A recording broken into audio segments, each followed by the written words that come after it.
So last month, I released a video about junk silver. Several people in the comments let me know that they thought the video was helpful, and I know from a personal experience that some of the information in that video would have been very helpful to me just starting out stacking silver. This right here will be sort of a part 2 of that. It'll be a continuation of American silver and junk silver, some a little bit more collectible, some maybe you haven't seen. So without further ado, here's the video.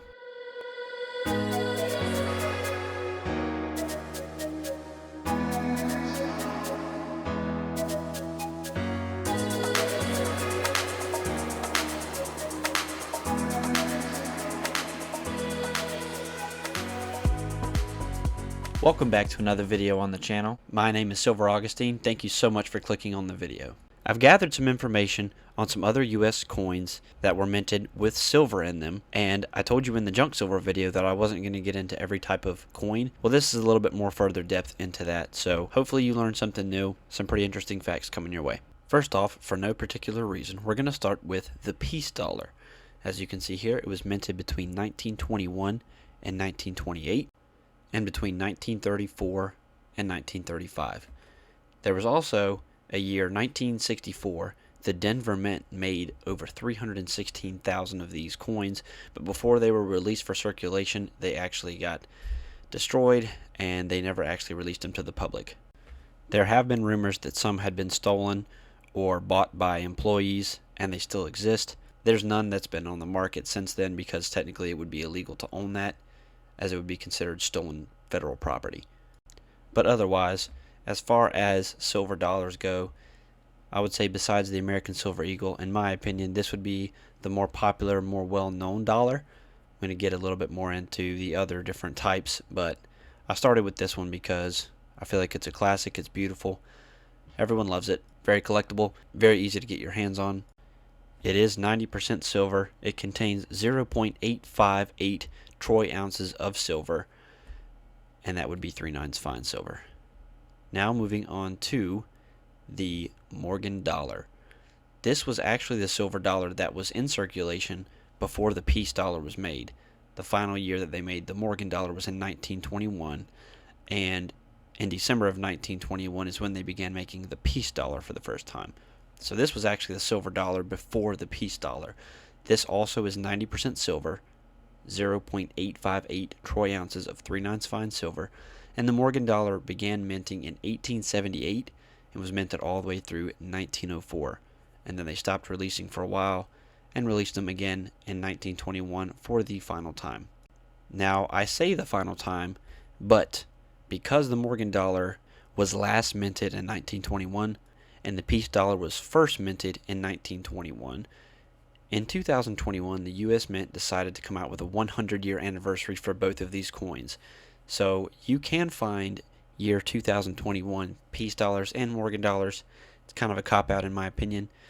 They didn't make them in 2022 because they said there was a lack of silver blanks, but they released them again in 2023, and they said that they're going to continue to do that each consecutive year after. Drum roll please for probably the most popular silver dollar, and that is the American Silver Eagle.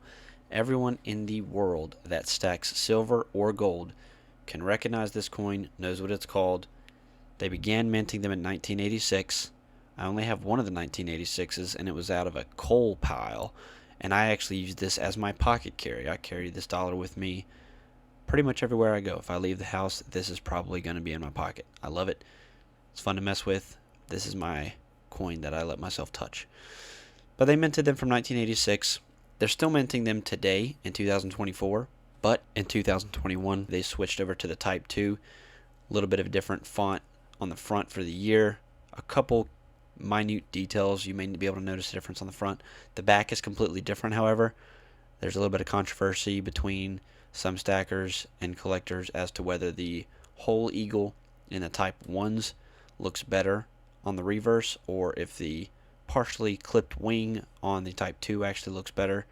I personally don't have much of a preference. It's an iconic coin. I have both, and it's silver, which I like. Moving on from silver dollars now to silver half dollars. This right here is a 1906 Barber half dollar. This was designed and created by Charles E. Barber. So you know the name Barber from the Barber half dollar. Also, he designed the Barber quarter and the Barber dime. So he actually designed all three of those. As you can tell from looking at them, obviously they're very similar designs, and those were minted from 1892 to 1915, at least the Barber half dollar was. There is some interesting information on the situation with Barber and his designs. This design here lasted for 23 years before it was replaced with the Walking Liberty half dollar. If you want some more information on that, you should go and watch the video that I did about junk silver last month. I'll link that so you can find it pretty easily. But this Barber half dollar was in circulation prior to the Walking Liberty. Even though the Barber half dollar only contains the standard 0.36169 troy ounces of silver in it, the Barber half dollars are a lot harder to find, and they're a lot more rare. So even though it has the same amount of silver melt value as the other half dollars made up to 1964, they are more rare, and therefore, as of right now, you'll pay about double the price to get a decent condition Barber half dollar. Usually in the condition that I just showed you, that one, you'd probably get this for roughly around $20 right now. So that's a little more of a collectible coin than actually a stackable. And here we have the Standing Liberty quarter. These were made from 1916 all the way through to 1930, with the random exception for the year 1922. They did not mint any of these Standing Liberty quarters in the year 1922. And obviously that fact and that one specific year seems a little bit random, but we were just coming out of a world war, and at that time there actually was almost like an overstimulated market for coins. There were just so many that they decided not to print any nickels, dimes, quarters, or half dollars for that whole year. They only made pennies, and they only made pennies in the Denver Mint. The San Francisco Mint and the Philadelphia Mint did not print any of those coins. They still printed silver dollars and they still printed gold coins, but as far as the smaller denominations, they didn't even bother. Now back to the Barber side of things. Here's a Barber quarter, year 1902. These were minted from 1892 to 1916. Now if you paid attention when the half dollar for Barber was brought up, those stopped circulating in 1915. The reason that is because the U.S. Mint had a new director named Robert Woolley, and he felt like it would be a good idea to hold a competition for new designs for some of these coins. Adolph Weinman won the competition with his design for the Walking Liberty half dollar, and that is what ended up replacing the Barber half dollar 1 year earlier than the quarters and dimes in year 1915. And that's when the Walking Liberty began to be in circulation, and that's when they took the Barber half dollar out of circulation. The quarter and the dime did not go out until 1916. I vaguely mentioned the Mercury dime in my junk silver video, and I knew that a lot of you guys really did prefer to stack the Mercury dime as opposed to the Roosevelt dime, and there are many great reasons for that. One, because it just looks so beautiful. Number two, because it's a little bit of a classic, timeless look, and people know when they see it automatically that every Mercury dime that was ever put into circulation was 90% silver, and they can always guarantee if they see a Mercury dime, it's usually old enough and a little bit worn enough that it's not something people would really bother counterfeiting. They know that it's going to be 90% silver if it's got the Mercury head on the front. So some people prefer to stack this over the Rosie, and this is one of the few coins in this series that a lot of people would prefer to stack over what I originally made my junk silver video on. So the Mercury dime, no stranger to most of us. And golly, is this Barber dime in some absolute trashy condition. I don't really have a lot of these. I've got a couple. None of them are in good condition. They're all pretty flat. They're all pretty worn down. And these are ones that I actually got when I ordered tubes of dimes. At one point, they gave me a couple of these because they were in such bad condition. I wish I had a better one for this video, but it's not really something I've gone out and intentionally bought. I just happen to have a couple. If you want to see better pictures of it, look it up online. But the Barber dime, as I've already given you some backstory on the Barber quarter and the Barber half dollar, was made in 1892 and was printed for circulation all the way up into 1916, where it was then replaced by the Mercury dime. These are a little bit more rare. You don't really see people stack these a lot, but if they're as slick as this one, you might get a couple in your tubes if you buy a tube of dimes. At this point in the video, I'd like to take a moment to shout out a subscriber, Bob McGuss, who 5 days ago at the time of this recording put a comment on my video for junk silver, and it said, "A correction about the silver war nickels. Only the ones with a large mint mark over the building on the reverse contain silver. In 1942, both silver and regular nickels were minted." So I did want to clarify that I did not clarify that in the junk silver video, and that is something that Bob McGuss commented, and I figured I'd clear that up with this video. So I'm showing you an example of a type 1, aka a regular nickel, which this one is made in 1942, and it's very clearly, when you flip it over on the back, it does not have the large letter for the mint stamped directly above Monticello.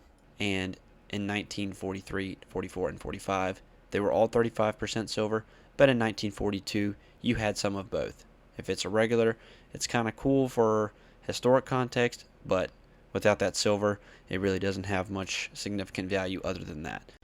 The S signified the San Francisco Mint, the D signified the Denver Mint, and the P signified the Philadelphia Mint, which the P on the war nickel is the first time and the only time that the P mint mark appeared on a nickel in U.S. history. That brings us to the end of the video. I hope you made it to the end. I really do appreciate you clicking on this video, and if you did watch to the end, thank you so much. That helps the video get recommended. My last junk silver video did pretty well, so I'm hoping this one does well as well. If you found this interesting, or if you know anyone that's just new to getting into stacking, share this video with them. Share the junk silver video with them. If you haven't seen that one yet, make sure you go over and watch it. It's very informative. If you have any video ideas or any topics that you want me to specifically discuss or research, put it down in the comments. I will reply to you. We can discuss it, see if it's something that I can make a video on. I would love to hear any ideas from you guys. I'm new to this YouTube thing, so if there's anything you see in the editing or in the audio or in the format of these videos that you think I could change to make it better, or something that you would prefer to come back and watch over and over again, that's what I'm trying to do. I'm trying to make content that people actually enjoy seeing. So thank you so much again for clicking. I hope you do enjoy the channel. I hope you subscribe. If you liked the video, please give it a like. I try not to push that too much at the beginning of the video, but thank you so much for sticking around to the end, and I will see you on the next one. I hope you have a good rest of your day, and thanks for watching.